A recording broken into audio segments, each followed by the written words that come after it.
Hi, this is Gwen Foster. I want to do another plug on a book, and this is Eating Right for Your Type Encyclopedia. Most of my clients know that I'm a huge blood type fan from personal experience. I know some people have an opinion that it's not technically or scientifically right. I don't know what they're talking about, because what I would say is they've never followed it. Sorry, just dropped something. They've never followed it themselves. I continue to have great success with people following the blood type diet, and there's a whole series of books: Eating Right for Your Type, Your Lifestyle for Your Type, Cookbook for Your Type, and this one's Encyclopedia for Your Type, which talks about activities and other things, how to exercise for your blood type. But one thing I repeat on appointments constantly, and I want to say on this recording, is that when people talk about genetics and DNA, they're also talking about blood type. When one side of the family is dealing with, suicide, depression, anxiety, and all those issues, people say, oh, it's in their DNA. I'm going to call BS on that. I'm going to say it's because those are all probably blood type A's. When people have digestive issues and they can't digest red meat and they feel all bloated and, all these issues, that's also blood type A. But when people have like gout and blood sugar issues, diabetes, kidney failure later in life, acidity, heartburn, acid reflux, GERD, you're talking about blood type O's. And if an O eats like a typical American diet, they're going to suffer. And I'm sorry, I'm an O positive. I don't want to be in dialysis later in life because I couldn't give up bread or I couldn't give up sugar or whatever. That's not how I want to spend my rest of my life. I'm 57. I mean, I'm almost there. When people are going to dialysis, they're like in their 60s and 70s.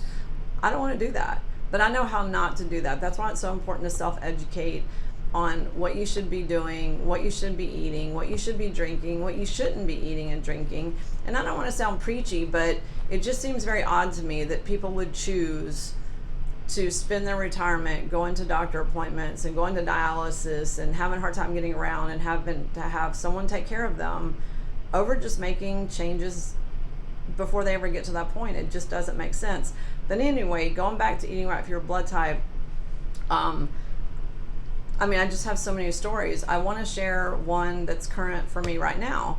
One of my clients is a blood type B, and he has been following the blood type B diet like to the letter. Like maybe he's had 2 cheats in like maybe 3.5 months now, and he's lost 40 pounds. He looks great, he feels great, but that's because he has the strong motivation, and his motivation is to see his grandkids grow up and get married.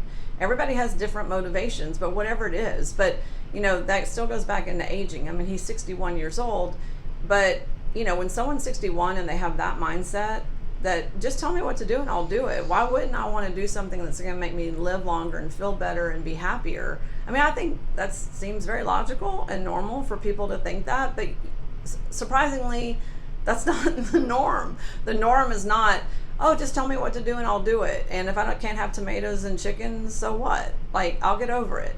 I'm like, that is so refreshing. But if we can just make, if we can just take the advice, and I, like I said, I won't share all these stories because there's so many, but if we can just use this as a starting point and just say, okay, find out your blood type. You can go to a walk-in lab these days and find out for like $25. If you donate blood, they'll blood type you for free. And then just try it. What I would say is try it for 3 months and stick to it. Don't cheat. And if you don't cheat, you should emerge as feeling pretty awesome. Now, if you cheat, it's just like being on the paleo diet and cheating and gaining weight. If you cheat, you don't get the same results.